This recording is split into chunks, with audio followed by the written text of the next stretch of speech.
Training camp starts. All right, is it a make or break season for CJ Stroud next year? It's a make or break season, so is that an overreaction? It's not. CJ Stroud is extension eligible. He plays for a team that does veteran contract extensions as soon as possible for players that identify as cornerstone pieces. He doesn't have a contract yet. That tells you that the Houston Texans want to see more, and I don't blame them after what happened in the playoffs last year. So I think this is an important season for CJ Stroud if he wants to get that long-term extension in Houston. Yeah.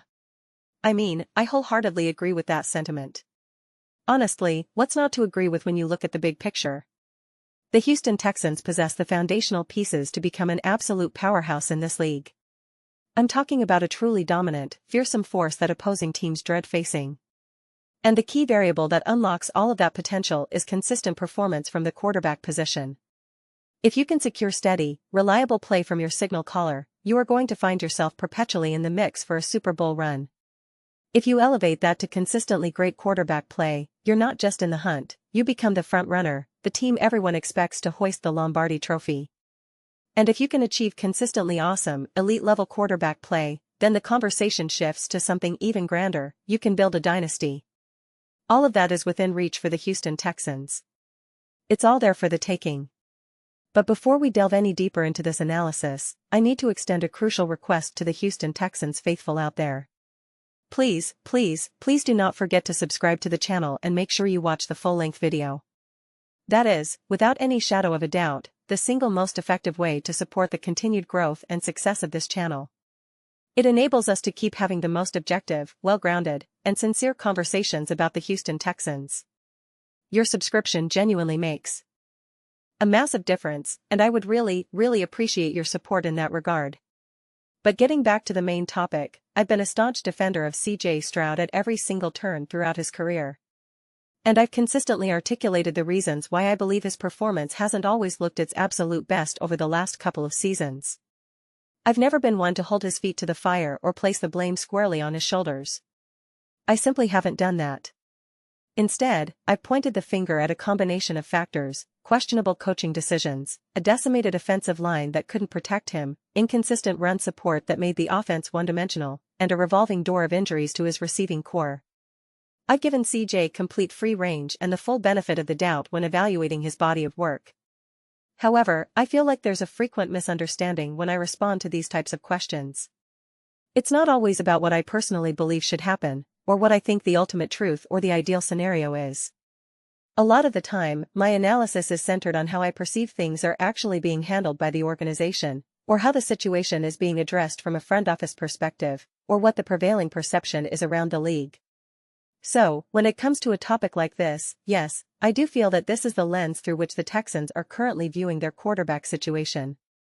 But I also think it vitally depends on what alternatives are realistically available to them. What are the other options on the table? If the Texans front office decides, you know what, we are not comfortable committing to a contract that averages $60 million per year for CJ Stroud, and Stroud's camp counters with, well, we're not accepting anything less than that, then the organization is forced to explore other avenues. Do they want to go back to the drawing board and draft a quarterback? I think they're too talented of a roster to take that approach, which inadvertently gives CJ a significant amount of leverage. They're certainly not going to commit long-term to a backup quarterback. The only alternative scenario, which I've discussed previously in the context of the Cincinnati Bengals, is if a quarterback of Joe Burrow's caliber suddenly becomes available. If you have that type of extraordinary situation materializing, it changes the calculus completely. Other than that, the Texans are left in a much weirder, stranger, and more uncomfortable position. There is no Sam Darnold waiting in the wings to step in. There isn't even a Daniel Jones-type option available at this point, or anyone else at that level of quarterbacking competence. And unless things completely unravel with the Cincinnati Bengals to the point where you could engineer a trade for Burrow, you have to acknowledge that sometimes there are moves to be made, and sometimes there simply aren't. Sometimes there's just no viable path forward, and you have to accept that reality and work with what you have. The reason I'm bringing this up isn't because I think a move should be made or needs to be made. Rather, it's because this reality is what gives the situation its make-or-break emphasis. If it was publicly known that the Bengals were cutting ties with Burrow, then you have a serious, legitimate alternative to consider. That's a tangible option that demands genuine deliberation. If there was another scenario similar to what we saw with Sam Darnold in Minnesota, where a quarterback balls out and the team still decides to move on, presenting an acquisition opportunity, then that would also change the dynamic. But I don't believe there's any situation like that currently on the horizon. I'm racking my brain, trying to think of quarterbacks who might fit that bill, and I'm coming up empty. The closest we got to that dynamic last season was really Malik Willis, and he's obviously now with the Dolphins. I'm trying to think if there are any other random quarterbacks who might fit that profile right now, someone who could either start or potentially get an opportunity due to an injury to the starter. Maybe Mac Jones, I suppose, if Brock Purdy were to go down and Jones were able to replicate some success, and then the 49ers decided to let him go. That's probably the closest parallel you have at the moment. I'm trying to think of other names, but no other quarterbacks come to mind at this point. I might be me. Sing someone, but it's a pretty sparse landscape. This ultimately leaves the Texans in this ambiguous position where it's like, okay, where do we go from here? It's a similar conversation to the one I've had regarding Jalen Hurts and the Eagles. There's a narrative that Jalen Hurts has held the Eagles back at times, and my response is always, what other quarterback are you realistically getting? What other quarterback do you magically have access to that's going to get you to a Super Bowl or win a Super Bowl? We always throw out hypothetical names like Josh Allen would win, or Joe Burrow would, or Baker Mayfield could. But the question remains, when are you actually acquiring those quarterbacks? When are you getting a Caleb Williams? Were the Eagles going to have the number 1 overall draft pick? Since when? That's the reality you have to keep in mind. Now, next year's draft is supposed to be incredibly deep at the quarterback position, but at the same time, this Texans team is too awesome and too ready to compete right now to potentially waste a season developing a young rookie. This team can win now. That's a fascinating and complex situation they find themselves in. That's why I keep emphasizing the whole make or break framing. It's a yes and no answer, it genuinely depends on what's available. In theory, and based on the perception of how it's probably being handled internally, I agree with the make or break assessment.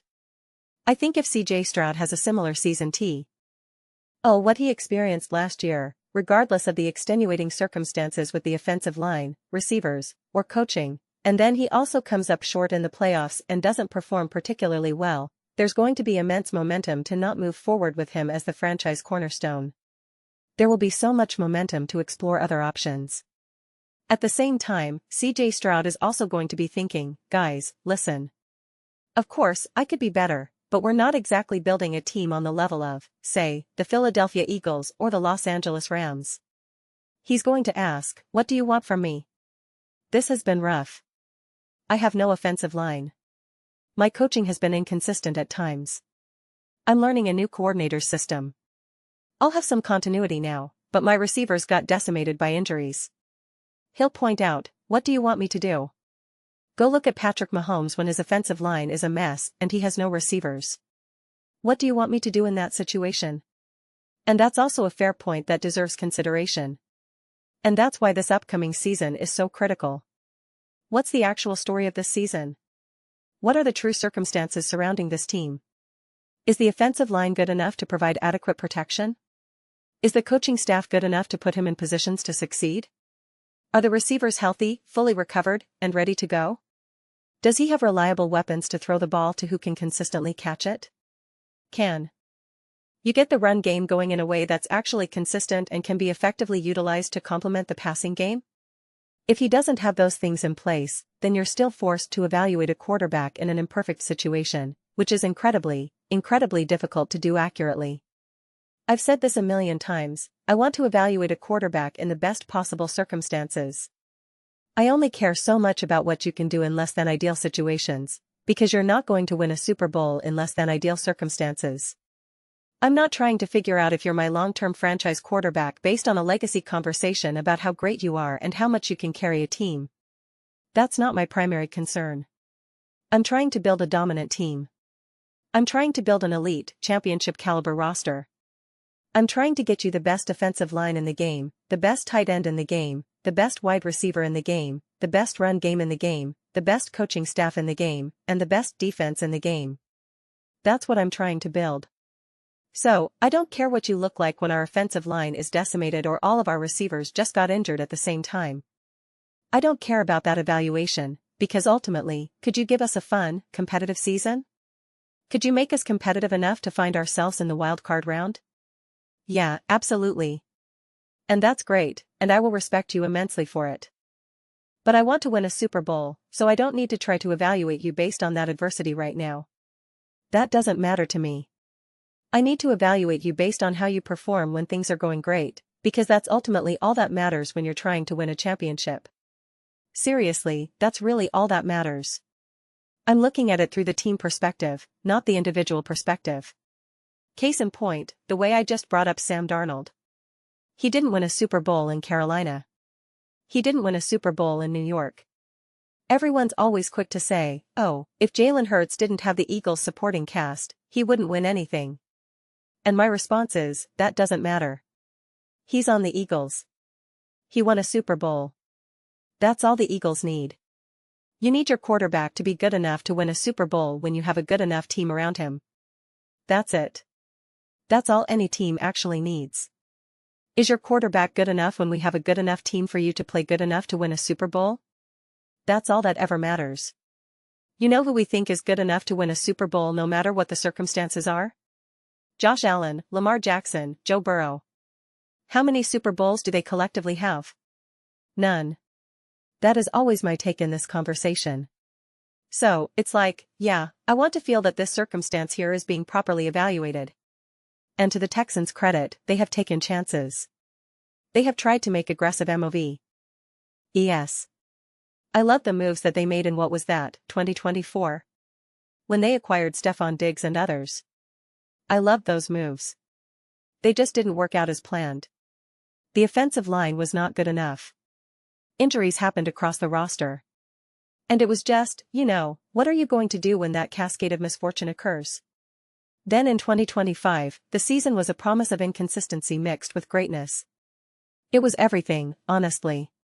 Each sentence you could use to summarize the season would be completely different from the next. It was a roller coaster of highs and lows. And of course, everyone vividly remembers how things completely collapsed in the playoffs. That disastrous ending is what sticks in people's minds. But that doesn't mean that's how CJ Stroud always is. I think sometimes we just remember the most recent thing we saw, and that colors our entire perception. So, there's this kind of collective sense of, oh, CJ Stroud is not a good quarterback. People say, didn't you just see what he did against the New England Patriots? Yeah, he's a mess. He's not good. We were better with our backup. And my reaction is, whoa, whoa, whoa, whoa, whoa. Let's relax here. We need to take a beat and look at the full context. But that doesn't mean that they're still not under pressure. It doesn't mean that it's also still not a make-or-break season for him. There's a lot on the line here. There's a lot at stake for both CJ Stroud and the Houston Texans organization. But you do you. Ultimately have to figure out, what is the actual circumstance this season? What is the team that the Houston Texans have delivered in 2026? And is it a position where CJ can truly thrive? Does he need to just show that he can survive the adversity? Or can he maybe be a force multiplier who elevates the entire offense? What's the truth of this season? And it is kind of a wait-and-see proposition. We'll have to let it play out and evaluate the results in real time. But those are just my thoughts on the matter. I'd absolutely love to hear your perspective. What do you guys all think about CJ Stroud and it being a make-or-break season for him with the Houston Texans? Let me know your thoughts in the comments section below. I read every single comment that gets posted. So, whether you agree with me completely or you disagree vehemently, either way, let's get into some productive discussions. Let's challenge each other's viewpoints and engage in some spirited debates. But ultimately, let's just have some fun with it and enjoy the conversation. Please do consider subscribing to the channel if you haven't already. We're building an amazing community here, and I would absolutely love to see you become a part of it. My goal is to build something that we all generally feel connected to, something that we're all genuinely excited to be part of. I truly think we're well on our way to achieving that vision. Please don't forget to give this video a thumbs up, as it really does help with this ability and the algorithm's ability to recommend our content to others. Thank you so much for your time and engagement. I'll see you next time.